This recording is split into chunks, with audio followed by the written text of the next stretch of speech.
Hello my dear students, स्वागत है तमारू सरस्वती गणित मथक पर। આપણે જોઈ રહ્યા છે ચેપ્ટર નંબર 5 સમાંતર શ્રેણી એરિથમેટિક પ્રોગ્રેશન। તો સ્વાધ્યાય 5.2 ના આપણે 18 પ્રશ્નોની ચર્ચા કરી। હવે 19 અને 20 આ બે પ્રશ્નોનું સોલ્યુશન આપણે આ વિડીયોમાં કરીશું। તો પ્રશ્ન નંબર 19, સુબ્બારાવે 1995માં ₹5000ના વાર્ષિક વેતનથી કામ શરૂ કર્યું અને તેમને દર વર્ષે ₹200ની વેતન વૃદ્ધિ મળે છે। કયા વર્ષે તેમનું વેતન ₹7000 થશે?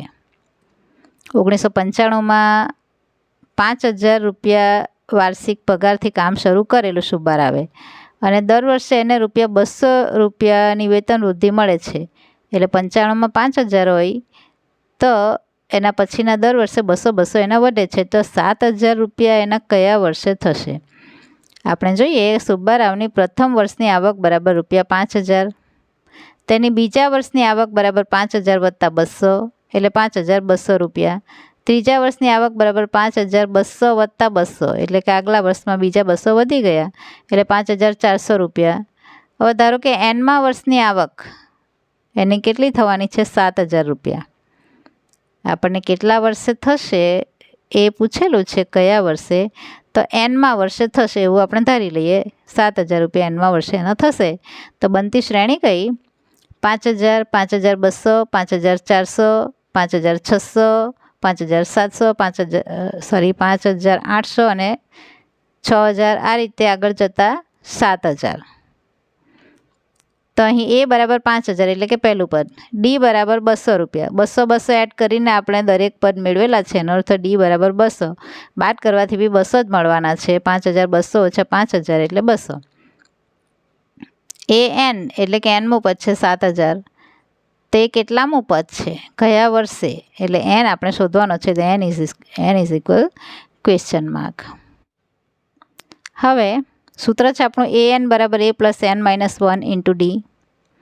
એ એન છે 7000 બરાબર એ 5000 વત્તા એન માઇનસ 1, એન આપણે શોધવાનો છે એટલે એન માઇનસ 1 રાખવાનું, ડી છે આપણી પાસે 200। આ 5000 7000ની બાજુમાં આવતા માઇનસ થાય એટલે 7000 ઓછા 5000 બરાબર એન ઓછા 1 ગુણ્યા 200। 7000માંથી 5000 જાય તો 2000 બરાબર એન ઓછા 1 ગુણ્યા 200। આ 200 2000ના છેદમાં આવે એટલે કે એન માઇનસ 1 બરાબર 2000 ભાગ્યા 200। બે મીંડા ઉડી જાય અને 2 દાન 20 એટલે એન ઓછા 1 બરાબર 10, માટે એન બરાબર 10 વત્તા 1, આ 1 છે આ બાજુ આવતા ધન, માટે એન બરાબર 10 ને 1 11। આમ 11મા વર્ષે એટલે કે 2005માં સુબ્બારાવનું વેતન ₹7000 થશે। એણે 1995માં સ્ટાર્ટ કરેલું તો 95થી 2005 એના 11મું વર્ષ થાય, બરાબર। 95મું બી એક વર્ષ ગણીએ તો 95મું વર્ષ પહેલું અને પછી 1996થી આપણે સ્ટાર્ટ કરીએ તો 2005 સુધી બીજા 10 વર્ષ એટલે ટોટલ 11 વર્ષ, એટલે 2005માં સુબ્બારાવનું વેતન ₹7000 થશે 11 વર્ષે। પ્રશ્ન નંબર 20, રામકલી વર્ષના પ્રથમ અઠવાડિયે ₹5ની બચત કરે છે અને પછી તેની અઠવાડિક બચતમાં ₹1.75નો વધારો કરે છે। જો એનમાં અઠવાડિયે તેની બચત ₹20.75 હોય તો એનનું મૂલ્ય શોધો। પ્રથમ અઠવાડિયાની બચત બરાબર એ બરાબર ₹5, અઠવાડિક બચતમાં વધારો બરાબર ડી। પહેલાં જ્યારે સ્ટાર્ટ કરે છે બચાવવાનું ત્યારે પહેલી વાર એ ₹5ની બચત કરે છે, પછી દર અઠવાડિયે એ ₹1.75 બચતમાં વધારો કરે છે, એટલે દર અઠવાડિયે વધારો એટલે કે પહેલા પદમાં નિશ્ચિત સંખ્યા ઉમેરવાથી આગળના પદો મળતા જાય તો એ નિશ્ચિત સંખ્યા એટલે દર અઠવાડિયે થતો બચતનો વધારો એ છે 1.75, એટલે એને આપણે ડી કહીએ છીએ। તો એનમાં અઠવાડિયાની બચત એ એન બરાબર 20.75, એણે કીધું છે કે એનમાં અઠવાડિયે તેની બચત 20.75 હોય એટલે એનમાં અઠવાડિયાની બચત એ એન બરાબર 20.75, તો એનનું મૂલ્ય શોધો એટલે એન બરાબર કેટલા? હવે એ એન બરાબર a plus n minus 1 into d. A n છે આપણી પાસે 20.75 બરાબર એ છે આપણી પાસે 5 અને પ્લસ એન માઇનસ 1 એન શોધવાનો છે, કૌંસમાં ડીની કિંમત છે 1.75। હવે આ 5 20.75ની બાજુમાં આવતા માઇનસ એટલે 20.75 - 5 બરાબર n ઓછા 1 કૌંસમાં 1.75. 20.75માંથી 5 બાદ થતાં 15.75 બરાબર n ઓછા 1 કૌંસમાં 1.75. આ બાદબાકી તમને આવડતી જ હોવી જોઈએ. આ 5ને 20માંથી બાદ કરાય, 75માંથી બાદ કરાય નહીં, ને તો -5 છે એટલે અહીંયા નહીં મૂકવાનું 5ની નીચે, કેમ કે પોઈન્ટની નીચે પોઈન્ટ આવે ને આ તો પૂર્ણ સંખ્યા છે, એ પૂર્ણ સંખ્યાની નીચે જ મુકાય. આમાં 20 પૂર્ણ સંખ્યા છે, પોઈન્ટ પછીની સંખ્યા અપૂર્ણાંક ગણાય, અને અહીંયા 5 પછી 5 કોઈની અંદર કોઈ પોઈન્ટ નથી, એનો અર્થ પૂર્ણ સંખ્યા છે, એ 20માંથી જ બાદ કરાય.